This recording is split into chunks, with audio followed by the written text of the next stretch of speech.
సర్వశక్తుడైన యేసుక్రీస్తు ప్రశస్త నామములో మీకు అందరికీ శుభాభివందనాలు తెలియపరుస్తున్నాను. క్రైస్తవం ఎటు వెళ్ళిపోతూ ఉంది? దేవుని సేవకులకు ఏమవుతా ఉంది? దేవుని సేవకు కమిట్మెంట్తో వచ్చినటువంటి వారు ఎందుకు ఆ కమిట్మెంట్ విషయంలో ఎందుకు వెళ్ళిపోతుంది? నాగటి మీద చేయి వేసి మళ్ళీ వెనుక తిరుగుతున్నటువంటి వారిని సమాజంలో మనం చూస్తున్నాం.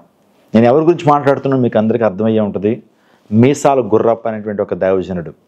ఆయన సాక్ష్యం యూట్యూబ్లో మనకి లభ్యమవుతూ ఉంది. అనేక సువార్త సభలకు వెళ్ళారు, వాక్యాన్ని పంచుకున్నారు, చక్కటి పాటలు ఆయన పాడారు, పాటలు రచించారు. కొయ్యవారి మధ్య ఆయన పాడిన పాట కోయారే కోయ అనేటువంటి ఆ పాట చాలా ప్రాచుర్యం పొందింది.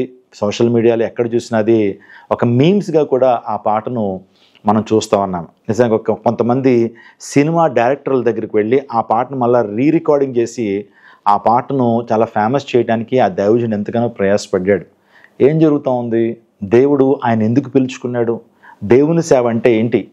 దేవుని యొక్క పరిచయలో ఉన్నటువంటి ఆ మాధుర్యత ఏంటి? దేవుని సేవ ఎలా చేయాలి? చాలామందికి అర్థం కావట్లేదు. దేవుని సేవ అంటే ఒక ఆట అనుకుంటున్నారు. దేవుని సేవ అంటే ఒక భుక్తి కోసం అనుకుంటున్నారు. దేవుని సేవ అనేటువంటిది భుక్తి కోసం కాదండి. భుక్తి ఎక్కడైనా సంపాదించవచ్చు, కానీ దేవుని సేవ కమిట్మెంట్తో చేయాల్సినటువంటి వారంగా ఉన్నాము అనే విషయాన్ని మీకు జ్ఞాపకం చేస్తున్నాను. ఆ వీడియో చూస్తున్నప్పుడు చాలా బాధ అనిపించిందండి. ఆ షోకి వెళ్ళినప్పుడు ఆయన్ని ఒక ఆట బొమ్మగా చేసి వాళ్ళందరూ ఆయన ఆడుకుంటూ ఉన్నారు. నిజంగా ఆయన పాటను మళ్ళా పాడుతూ, నిజంగా ఆయన మామయ్య అని పిలుస్తూ, ఇంకో మాటలో చెప్పాలంటే మామయ్య ఏమైపోతాడో ఈ దృశ్యాలు చూస్తే అని చెప్పి ఎంతో వ్యంగ్యంగా, ఎంతో సర్కాస్టిజం, ఎంతో భయంకరమైన రీతిలో అవమానపరుస్తూ మాట్లాడుతున్నప్పుడు ఒక దేవుని సేవకుని ఆ విధంగా ఆ పప్పెట్టుని చేసి ఆడుకుంటుంటే నా హృదయం చాలా బాధపడిందండి. ఎందుకు ఈ రోజున దేవుని సేవ చేస్తామని చెప్పి బిగినింగ్ బాగానే ఉంటుంది, మొదట వారు చక్కటి నిర్ణయం తీసుకుంటున్నారు, నాగటి మీద చేయి వేసి మళ్ళీ వెనక్కి తీయచ్చా? దేవుని సేవకు వచ్చిన తర్వాత మళ్ళీ లోకంలో కలిసిపోవచ్చా? ఆలోచన చేయండి. సమాజంలో చాలామంది ఈ రోజున దేవుని సేవ చేస్తాము, దేవుని సేవకులుగా ఉంటామని చెప్పి దేవుని నామానికి అవమానం తీసుకొస్తున్నటువంటి సమాజం లేకపోలేదు. మనందరికీ తెలుసు కే పాల్ గారు నిజంగా ఎంతో మంచి దైవజనుడు, చక్కటి సందేశాలు ఆయన అందిస్తుండేటువంటి వాడు. విగ్రహారాధన కుటుంబంలోంచి ఆయన రక్షించబడి దేవుని కోసం ఒక వెలిగాడండి. మరి ఏం జరిగిందో తెలియదు. రాజకీయాలను వచ్చారు. నిజంగా 2 తెలుగు రాష్ట్రాల్లో దేవుని నామం ఎంతగా అవమానించబడింది. నిజంగా ఆయన తీసుకున్న నిర్ణయాల ద్వారా, ఆయన మాట్లాడుతున్న మాటల ద్వారా ఎక్కడా కూడా దేవుని నామాన్ని మహింపరిచేటువంటి అనుభవాలు ఆయన జీవితంలో కనపడలేదు. నిజంగా ప్రభు నామం నిజంగా అవమానించబడింది. ఆ తర్వాత ఇంకా చాలామందిని చూస్తూ ఉన్నప్పుడు మిమ్మల్ని బట్టే కదా నా నామం అన్ని జనుల మధ్య దూషణ పాలవుతుంది అని ప్రభు మాట్లాడినటువంటి ఆ మాట నెరవేర్చబడుతుందేమో అనిపిస్తుంది. ఈ యొక్క మీసాల గుర్రప్ప గారు నిజంగా ఆయన చేసినటువంటి ఆ కార్యాలు, అందులోకి వెళ్ళి ఆయన వేసిన చిందులు, వాళ్ళతో కలిసిపోయే లోకస్తులతో విజ్జోడుగా ఉంటూ ప్రభు నామానికి ఎంత అవమానాన్ని తీసుకొచ్చాడండి. దేవుని సేవకుడు అని పిలువబడుతున్న ఆయన దేవుని సేవకులకే మచ్చ తీసుకొచ్చాడంటలో ఏ విధమైన సందేహం లేదు. ఈరోజు ఆయన ఒకవేళ ఈ వీడియో ఆయన దాకా వెళ్తుందో వెళ్ళదో నాకే తెలియదు, కానీ ఒక మాట, తప్పు చేశారు, మీరు తప్పును సవరించుకోండి, పరిశుద్ధాత్మ దేవుడు ఖచ్చితంగా మనకు క్షమిస్తాడు. నిజంగా అటువంటి కార్యాలు మనం చేయడానికి వీల్లేదు.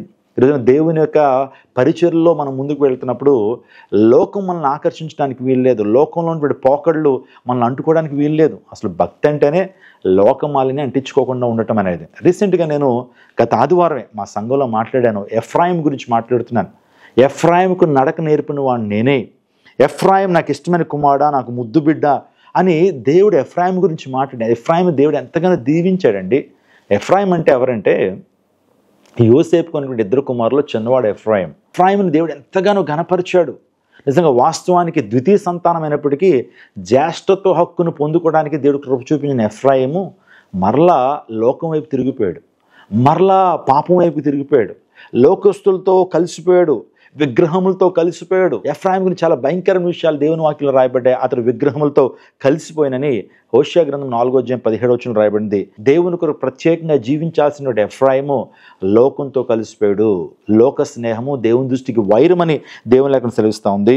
అవిశ్వాసులతో విజ్జోడుగా ఉండొద్దని అపోస్తలుడైన పౌలు 2 కొరింథీయులకు రాసిన పత్రిక 6:14 క్లియర్గా బైబిల్ లేఖనం చెప్తా ఉంది. మన లోకంలోనే ఉంటుండాలి, కానీ లోకమాలిని అంటించుకోకూడదు. చూడండి, పడవ నీటి మీద వెళ్తుంది, కానీ ఆ నీళ్లు పడవలోకి రావడానికి వీల్లేదు, వస్తే పడవ మునిగిపోద్ది. ఆలోచన చేయండి, లోకంలోనే మనం ఉండాలి. లోకస్తులను ప్రభు వైపుకు ఆకర్షించేటువంటి వారుగా, సత్యం వైపుకు ఆకర్షించేటువంటి వారుగా, క్రీస్తు ప్రేమను చెప్పేటువంటి వారుగా, ఈ లోకానికి వెలుగుగా ఉప్పుగా ఉండాల్సినటువంటి మనము లోకంలో కలిసిపోవడానికి వీల్లేదు. లోకస్తులతో విజ్జోడుగా ఆయన సాంగత్యం చేస్తున్నాడు. లోక తలంపులు, లోక మాటలు, లోకంలో ఉన్నటువంటి అల్లరితో కూడిన ఆటపాటలో నిమగ్నం అయిపోయి రేపు ఖచ్చితంగా ప్రోగ్రాం టెలికాస్ట్ అవుతుంది, పాస్టర్లందరూ ఇలాంటి వారే, క్రైస్తవులందరూ ఇలాంటి వారే అని సమాజం అనుకోవటంలో ఏమైనా ఆశ్చర్యం లేదనిపిస్తుంది. ఇంకా ఎఫ్రాయిం గురించి మాట్లాడారంటే, ఎఫ్రాయిం ఎవరో త్రెప్పని అప్పం వంటి వాడైన దేవుని లేఖనంలో రాయబడింది. అంటే ఎవరో తిప్పనటువంటి అప్పం. చూడండి, ఒక రొట్టెను మనం కాలుస్తున్నప్పుడు దాన్ని తిప్పకపోతే ఆ రొట్టె ఏమైపోద్ది అంటే మాడిపోద్దండి. ఒకవైపు మాడిపోద్ది, మరోవైపు ఉడకకుండా ఉంటుంది. కొంతమంది జీవితాలు అలాగే ఉన్నాయట. అంటే నామకార్థ క్రైస్తవ జీవితము ఏమండి, ఒకవైపు కాలిపోయిన అనుభవం, మరొక వైపు ఉడకని అనుభవం. దీన్నే ద్వంద్వ స్వభావము, డ్యూయల్ మైండ్ అంటారు. కొన్ని రోజులు దేవునితో ఉండటం, మరికొన్ని రోజులు దుష్టునితో ఉండటం, అంటే లోకంలో జీవించటం. నామకార్థ క్రైస్తవ జీవితం, రెండు పడవనది కాలేసేటువంటి తత్వము. ఏలి అంటాడు ఒక మంచి మాట ఇశ్రాయేలుతో, ఎంతకాలం రెండు తలంపుల మధ్య మీరు తడబడతారు, ఎంతకాలం మీరు రెండు తలంపుల మధ్య తడబడతారని ఏలి ఆ రోషంతో మాట్లాడాడండి. ఈరోజున ఈ యొక్క దైవజనుడు మీసాల గుర్రప్ప గారు ఏమండి, కొన్ని మీటింగ్స్ వస్తున్నాడు, మీటింగ్కి వెళ్తున్నాడు, అటు నుంచి ఆఫర్స్ వస్తుంటే అటు వెళ్తూ ఉన్నాడు. దేవుని నామానికి అవమానాన్ని కలుగు చేస్తున్నారు. నిజంగా సరి చేసుకోవడం చాలా చాలా ప్రాముఖ్యమైనది. ప్రేమతో సద్విమర్శ చేస్తున్నానండి. ఈరోజున కోపంతో కాదు, ప్రేమతో సద్విమర్శ చేస్తున్నాను. మారండి, దేవుడు మీకు క్షమిస్తాడు ఖచ్చితంగా. మరలా రండి. ఎఫ్రాయింని దేవుడు మరలా ఏమంటే ఇన్ని తప్పులు చేసిన ఎఫ్రాయింని దేవుడు మరలా క్షమించాడు. ఎఫ్రాయిము గాలిని మేసాడట. ఎఫ్రాయిం ఏ ఒక్కరో త్రెప్పని రొట్టె వలె మారిపోయాడని, అప్పం వలె ఉన్నాడని, ఎఫ్రాయిం లోకస్తులతో కలిసిపోయాడని, ఎఫ్రాయిం విగ్రహారాధన చేశాడని ఎన్నో మాటలు దేవుని లేఖనాల్లో హోషియా ద్వారా చెప్తాడు. అందుని బట్టి ఈయన పరిస్థితి ఎగ్జాక్ట్లీ ఎఫ్రాయిం లాగా ఉంది. ఎఫ్రాయిం యొక్క స్థితిని ప్రభు తెలుసుకుని గద్దించినప్పుడు ఎఫ్రాయిం మరలా దేవుని వైపు తిరిగినట్లుగా, దేవుని ఆశీర్వాదాలను పొందుకున్నట్లుగా మనం చూస్తుంటాం. మన దేవుడు ఎలాంటి వాడు చెప్పమంటారా? ఆయన ద్వేషించేటువంటి వాడు కాదు. తప్పు తెలుసుకుని మరలా ప్రభు దగ్గరికి వచ్చినప్పుడు ఆయన తప్పును క్షమించి మరలా మునుపటి కంటే అత్యధిక ఆశీర్వాదాలు ప్రభు ఇస్తాడు. తప్పిపోయినటువంటి కుమారుడు తండ్రిని విడిచి వెళ్ళినప్పుడు, దుర్వ్యాపారం చేసి వేషులతో సాంగత్యం చేస్తున్నప్పుడు తప్పిపోయినటువంటి కుమారుడికి బుద్ధి వచ్చింది. అయితే వాడికి బుద్ధి వచ్చినప్పుడు అనేటువంటి మాట లోకాసు వార్తలో మనం చూస్తుంటాం. అతడు మరలా బుద్ధి వచ్చినప్పుడు, మరలా తండ్రి ఇంటికి వచ్చినప్పుడు తండ్రి ప్రశస్వస్త్రాన్ని ఇచ్చాడు, చేతికి ఉంగరాన్ని పెట్టాడు, కాళ్ళకు చెప్పులు తొడిగించాడు, మరలా ప్రేమించాడు. ఎఫ్రాయింను కూడా దేవుడు ప్రేమించాడు. ఎఫ్రాయింను కూడా దేవుడు తన దరికి తీర్చుకున్నాడు.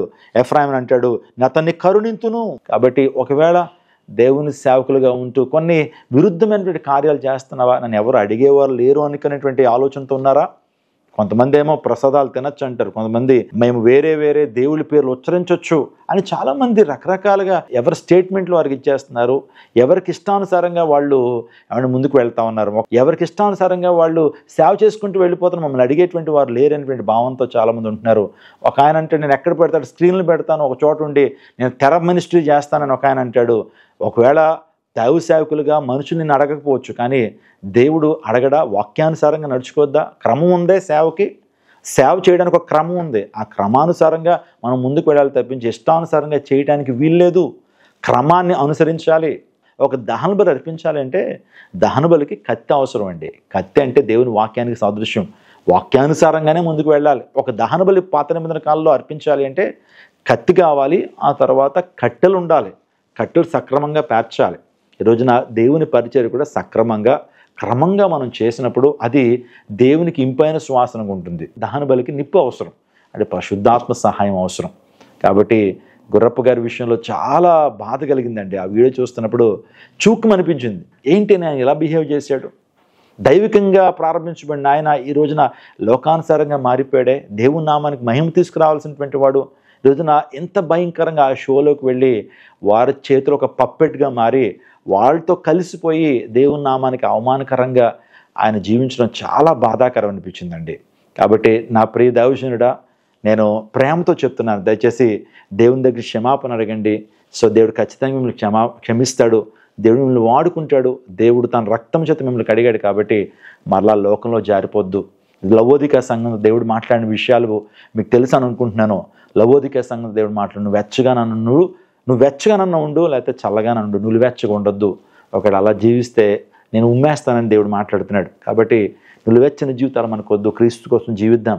అంత్య దినాల్లో ఉన్నాం, కడవరి దినాల్లో ఉన్నాం.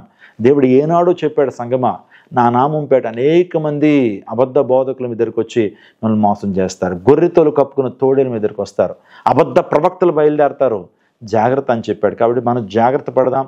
సో ఆ వ్యక్తి కోసం ప్రార్థన చేద్దాం. అతని పాట కోయారే కోయే పాట చాలా ప్రాచుర్యం పొందింది.